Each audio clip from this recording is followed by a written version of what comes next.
When people found the raptor's feathers in Elden Ring, the only thing I feel like people derived from that was, oh my god, it's a sick Bloodborne reference. Look guys, I'm Eileen the Crow, check out my crappy little daggers. It's a hunter. A hunter must hunt because that's the only reference I know from Bloodborne. I'm so quirky, making a reference, the underrated gem, Bloodborne. You've probably never heard of it, because they never bothered to print free money and port it to PC, and shut up, nerd. Look, FromSoft loves to make characters wearing bird feathers, so it's not always about you, Bloodborne fandom. Look no further than Cornix of the Great Swamp, one of our pyromancy trainers from Dark Souls 3. But one of my favorite FromSoftware bird-inspired characters was the group of rooftop-dwelling assassins on top of Ashina Castle, known as the Nightjar. They wear feathers of birds, use tiny little scythes, and if you're unfamiliar with these enemies, one of them jumps off of a kite and yells,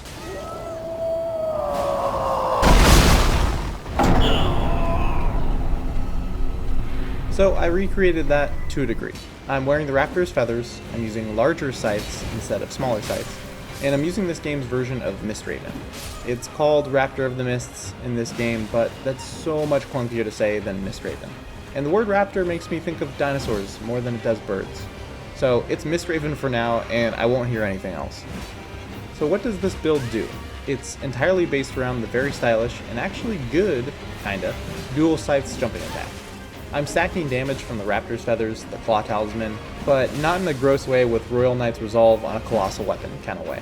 Every time you trigger Mistraven and get hit with an attack, you get launched up in the air, primed to perform a jumping attack, which this build is specifically designed to maximize the damage of.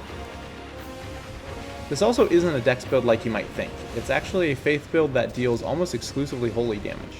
I use a Sacred Infused Grave Scythe plus 12, and in the offhand I use the Wing Scythe plus 5, which has an Ash of War that can block healing for a period of time, sort of like an Undead Hunter Charm from Dark Souls 3. The other benefit of being a faith build is that I get access to plenty of incantations such as Pest Threads, Fire Cleanse Me, for curing status effects, and Bestial Sling.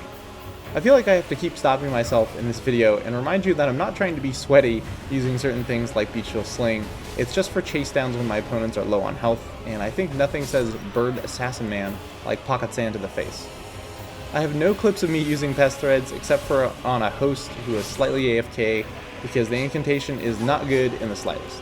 When the Rot Kindred use the spell on you, it hits decently hard and has insane tracking and range. But when you use the spell, the damage is bad. I'm talking like 200 damage if all the threads hit.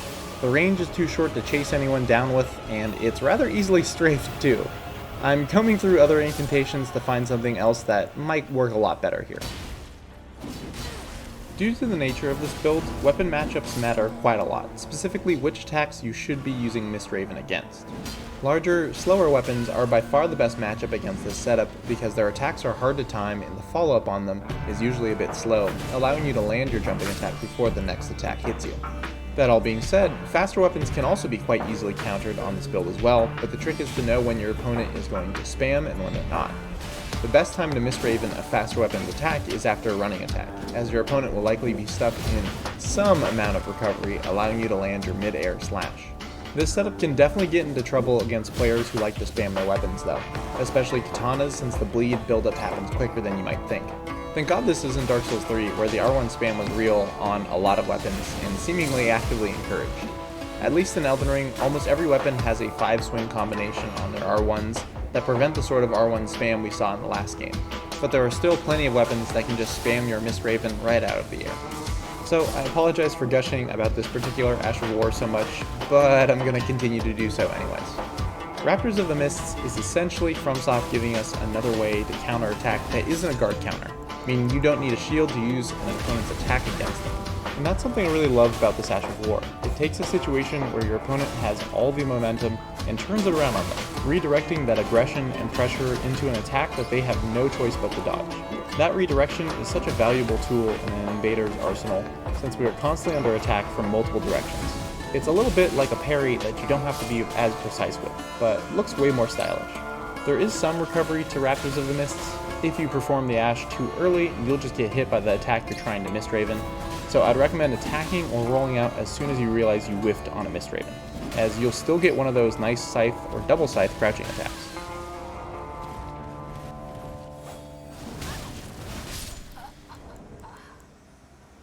You'll also notice me using running L1s with the dual scythes quite a bit in this video. That is due in large part to their fantastic forward momentum and delayed second attack. Most players will roll the first scythe swipe and then get hit by the second one, making it a surprisingly effective chase down. The running L1s don't actually true combo into each other, meaning that if you hit someone with the first swipe of the L1, the second swipe isn't guaranteed to hit. It totally can, because sometimes people just don't roll or try to swing out of stunlock, but you're unlikely to hit with both swipes if your opponent is desperately trying to get away from you, like they frequently are. The regular L1s of the dual scythes are kind of slow and leave you locked into place, which is something I find incredibly dangerous in Elden Ring invasions. However, they do have their place, since both swipes of the L1 combo into each other, and the second L1 has a much further reach than people seem to give it credit for. At the end of the day, don't rely on standing L1s, they are very easily whiff punished and slow. Your bread and butter should be running attacks and jumping attacks, movesets that are keeping you moving and away from the scary damage that will happen to you if you just stand still, or are locked into place. Like many powerful attacks in this game, the dual scythe jump attack will one-shot your opponents who do not level Vigor. Anyone under 650 Vigor dies instantly. In my experience, the hosts with the least amount of Vigor tend to have an overleveled Phantom as their sort of bodyguard, who often don't do the best job of protecting them.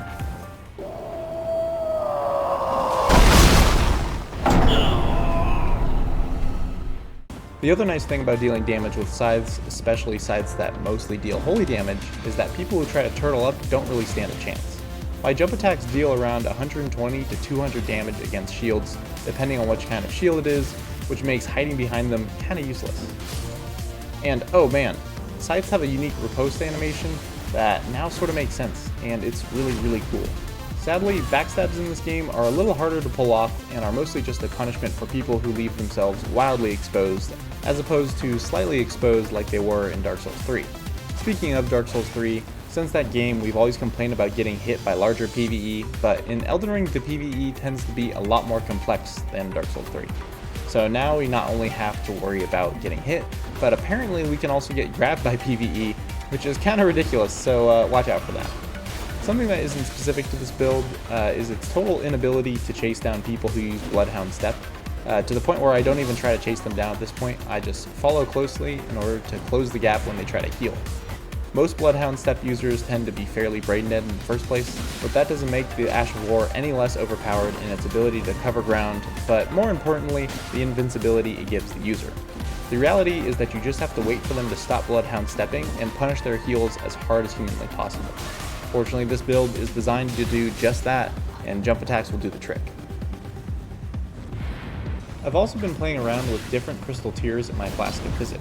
I'm currently using the tier that buffs holy damage because most of what I deal is holy damage, but for my second tier I was using the Windy Crystal tier because when you look at it in the mixing menu it says enhances dodge rolls for a time. And like the naive person I am, I believe them. But in fact, it's basically a temporary Dark Souls 3 Blood Ring, where yes, you have more iframes on your rolls, but you also take more damage when you do get hit, signified by that little Dedicar's Woe icon in your status bar, which took me many invasions to notice. For this particular tier, your damage negation is decreased by 15%, and considering that I was already wearing Radagon's Sword Seal, I was basically taking 30% more damage throughout these invasions. However, I'm pretty sure the extra iframes from the crystal tier allowed me to dodge all of these Rivers of Blood swipes, which allowed me to survive for just long enough to chase down the host, which caused them to disconnect when all of their rune level 300 plus phantoms die. Some things never really change in these games. Anyways, I started using the Opaline hard tier instead just because my magic negation and absorption on this build is kinda garbage, and this tier helps with that to a degree. How much exactly it helps, I don't actually know, but I'd like to think it covers up some of the elemental weaknesses of this build. I could look it up, but I didn't, so oh well. I will say in general though that this build has a hard time countering mages because you can't really miss Raven Stars of Ruin, so your best bet is to close the gap and nuke them with a jumping attack. Easier said than done, obviously, but it's what needs to happen sometimes. So I'm starting to realize that whenever I create a new build in this game, it's not enough to know what rune level pairs best with what weapon upgrade, but now we have to know which locations we can get reasonable amounts of activity from, and I'll go over some of that information now. I made this build specifically with invading the Altus Plateau in mind, because the aesthetics of the autumn leaves in Altus remind me quite a bit of a few locations in Sekiro's Ashina. The locations I've found with the most activity are the Erdtree Gazing Hill, Forest Spanning Great Bridge, and Outer Wall Phantom Tree. The Erdtree Gazing Hill is fantastic because it gets you plenty of invasions from people who just climbed up out of Lernia and defeated the Magma Worm on their way up.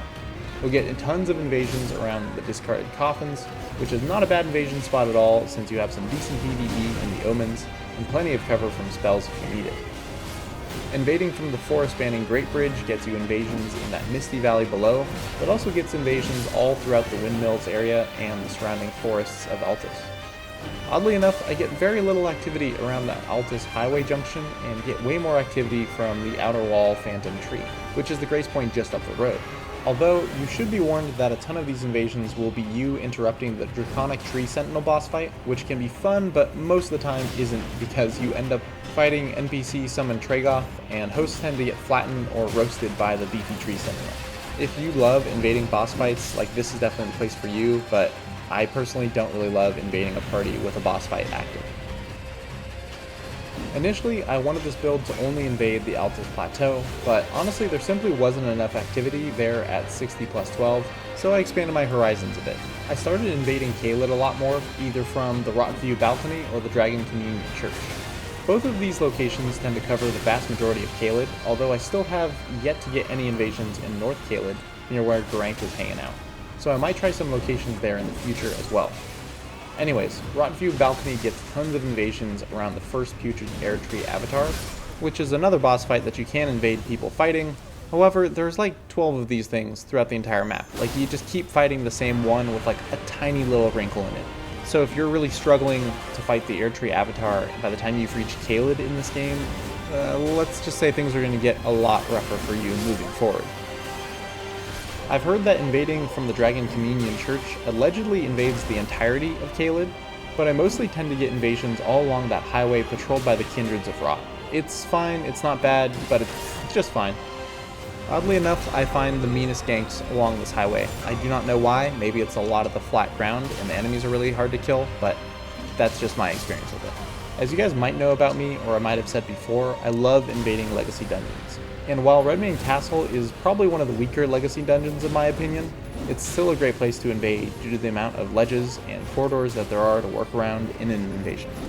Also, at one point, there's 2 lions, and, it's 2 lions with blades attached to them. What more could you really ask for in an invasion partner?